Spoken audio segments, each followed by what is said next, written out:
berdoa mulai. Bismillahirrahmanirrahim. Terima kasih kepada ketua kelas yang telah memimpin doanya. Sekarang ibu mau cek kehadirannya dulu ya. Silakan disimak namanya. Ani, ada bu? Ada ya? Ija, Peki, ada bu? Aja, ada bu? Intan, Aki, Bulan, ada? Ada bu? Alhamdulillah semuanya anak ibu hari ini hadir ya. Sekarang sebelum mulai belajar, ibu mau cek kesiapan anak ibu dulu nih yang belajar hari ini. Silakan dikeluarkan bukunya dulu dan dirapikan tempat duduknya. Apakah sudah rapi? Sudah, Bu. Oke. Nah, sekarang kita akan belajar apa sih? Berbagi dan betul. Ada yang ingat nggak materi sebelumnya? Ingat, Bu. Mujizat. Ada yang tahu nggak contoh mujizat itu apa? Cair, mencair, Bu. Macam-macam mujizatnya. Ada yang tahu? Ada yang tahu? Padat, cair, dan gas, Bu. Oke, betul. Jadi minggu kemarin kita telah mempelajari tentang mujizat. Di mana mujizat itu ada zat padat, zat cair, dan juga zat Gas. Nah, hari ini kita akan mempelajari tentang perubahan fisika dan juga perubahan kimia. Nah, dari zat-zat yang telah disebutkan oleh Alia tadi, ternyata di alam ini bisa mengalami perubahan. Nah, sekarang ini ada pertanyaan yang berbeda. Apa sih? Ada yang tahu nggak contoh dari perubahan wujud zat? Ada yang tahu? Silakan tunjuk tangan. Contoh dari perubahan wujud zat. Es yang mencair, Bu. Betul, itu dari zat apa sih? Dari padat ke cair, Bu. Oke, betul sekali ya, Resti. Nah, sekarang ibu ada pertanyaan nih. Mengapa besi yang diletakkan di luar ruangan lebih cepat berkarat dibandingkan dengan besi yang diletakkan di dalam ruangan? Kenapa ya? Dan ini termasuk perubahan apa sih? Nah, ini kalian akan bisa menjawab nantinya pas setelah kalian belajar materi hari ini.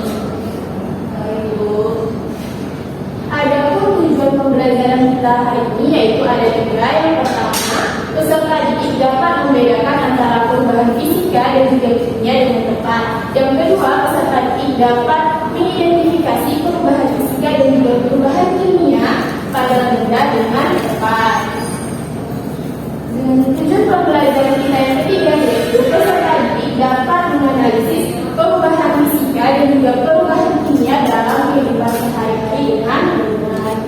Nah, sekarang perhatikan gambar berikut ini. Ada yang bisa menjelaskan nggak ini perubahan apa? Ada yang sebelahnya nggak nih? Gambar apa? Ada yang besi, Bu. Tangan besi, Bu. Besinya gimana keadaannya di sini? Awalnya bersih, Bu. Lama-lama coklat.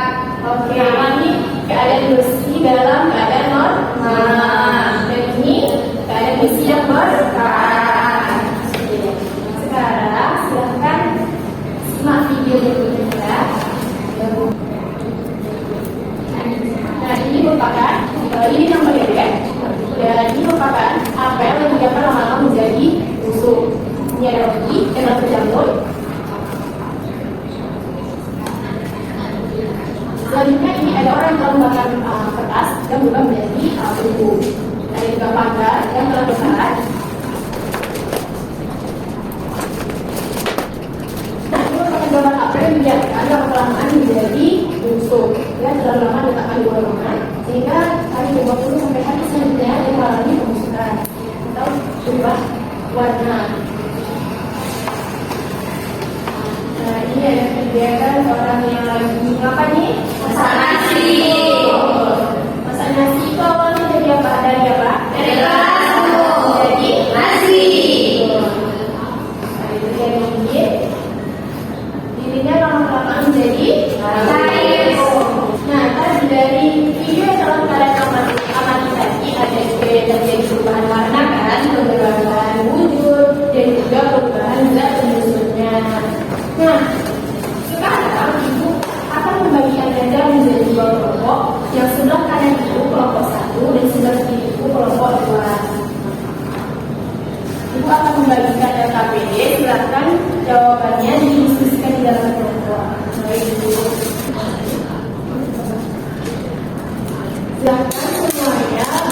bersama di dalam kelompoknya. Jika ada hal yang ingin ditanyakan, silakan ditanyakan kepada Ibu. Ibu.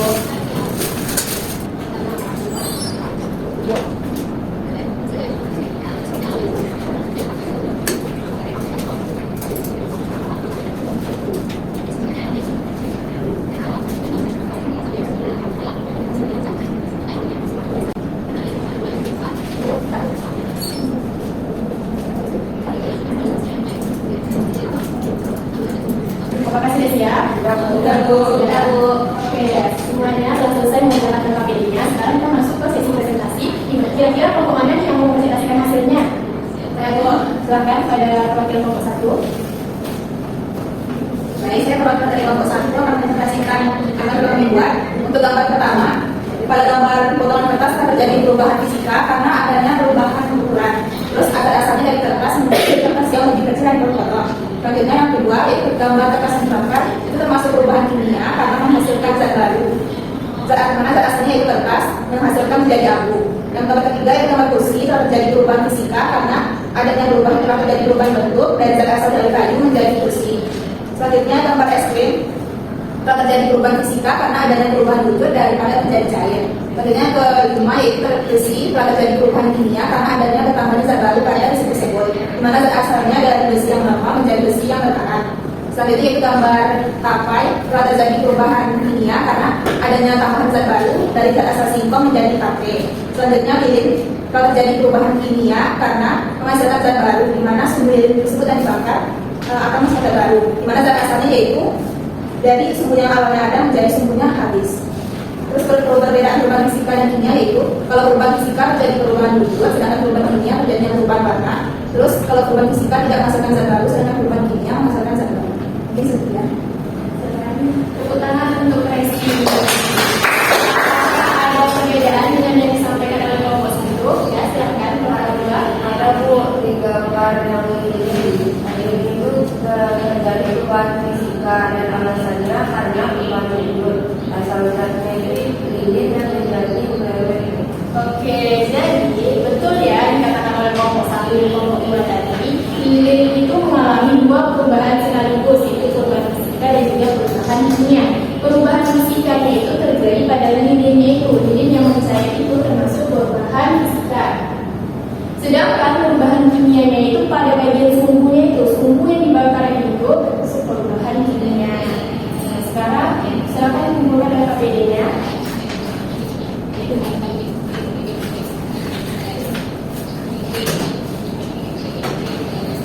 Nah, jadi perubahan fisika itu adalah perubahan yang zatnya itu tidak mengalami perubahan. Sedangkan dari perubahan kimia yaitu yang menghasilkan zat baru. Sedangkan fisika itu tidak dapat kembali ke bentuk semula, sedangkan kimia tidak dapat kembali ke bentuk semula. Adapun ciri-ciri dari perubahan fisika yaitu terjadinya perubahan wujud, terjadinya perubahan bentuk, perubahan ukuran, dan juga terjadinya kelarut. Sedangkan perubahan kimia tersebut ciri-cirinya yaitu terjadi perubahan warna, pembentukan gas, pembentukan endapan, terjadi perubahan energi, dan juga terjadi perubahan pH.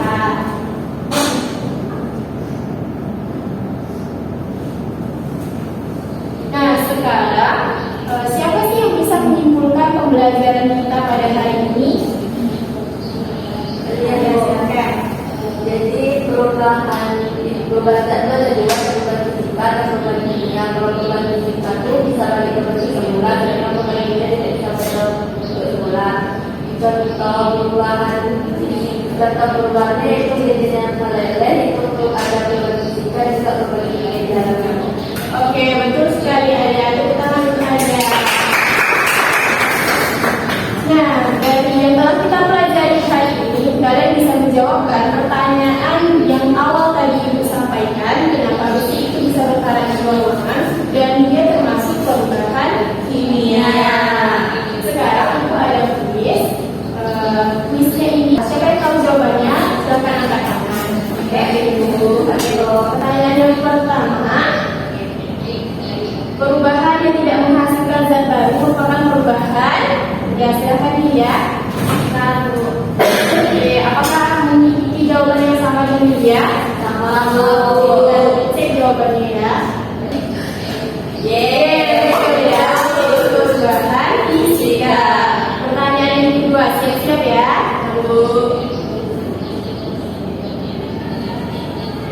Contoh dari bahan fisika. Ada ayat kan?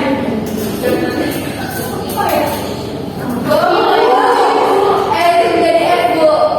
Ya, apakah memiliki jawabannya sama dengan ayat? Kita cek jawabannya ya. Oke, betul. Satu poin untuk ya dan satu poin untuk aja. Ini soal terakhir nih. Silakan ya, simak. Oh, baca dulu soalnya. Silakan, Afi. Suku yang dibakar, bro. Betul sekali Afi ya. Nah, sekianlah pembelajaran kita pada hari ini. Nah, minggu depan kita lagi dengan materi kerapatan lihat. Nah, itu ada tugas untuk Anda. Silakan mencari contoh peristiwa perubahan fisika dan dinamiknya di lingkungan sekitarnya. Nah, itulah pelajaran kita pada hari ini. Ibu tutup dengan Assalamualaikum warahmatullahi wabarakatuh.